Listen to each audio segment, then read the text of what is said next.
Bismillahirrahmanirrahim. Assalamu alaikum dear students. Hope you all are fine and enjoying your online classes.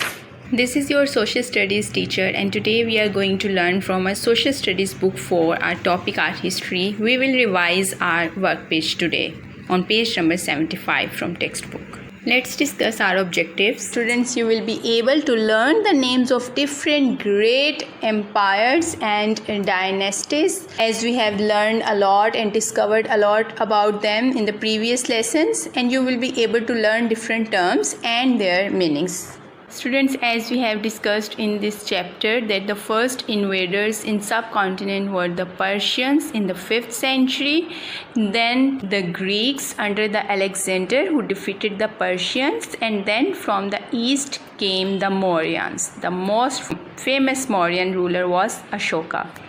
Then it comes the Kushans. They came from Central Asia. Their most famous ruler was Kanishka. Then another dynasty came up, the Guptas. They had a large empire. Then the Parthians and then the Huns. The Huns were a savage Central Asian tribe who caused a lot of destruction wherever they went. Dear students, now it's time to solve our work page from textbook page number 75.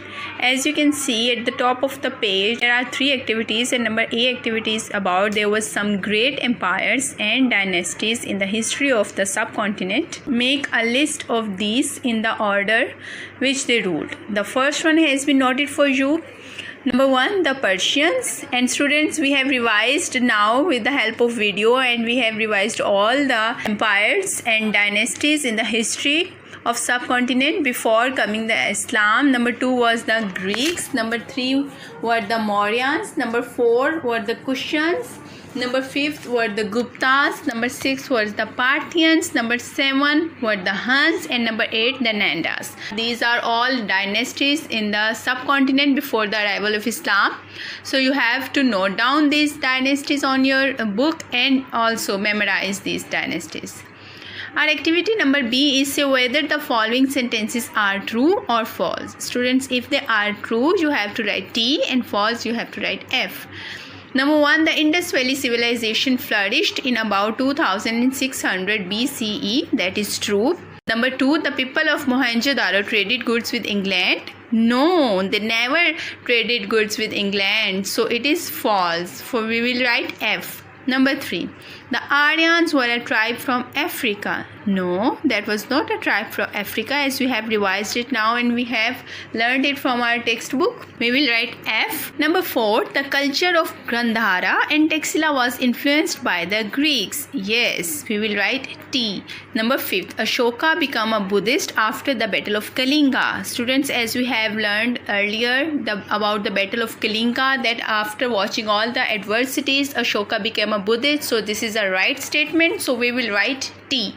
Number 6, Nalanda University was set up by the Kushans. No, the Nalanda University was set up by the Nandas. Exactly. So this statement is false. So we will write F.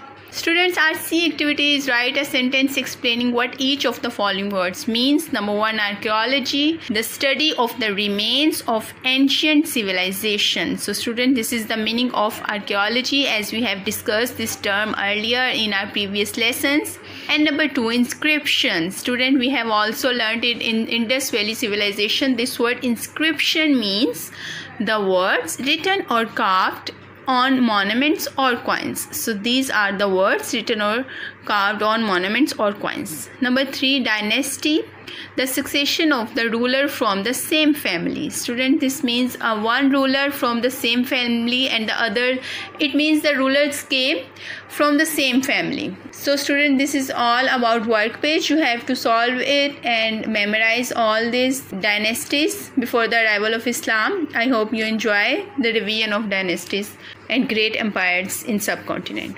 Thank you.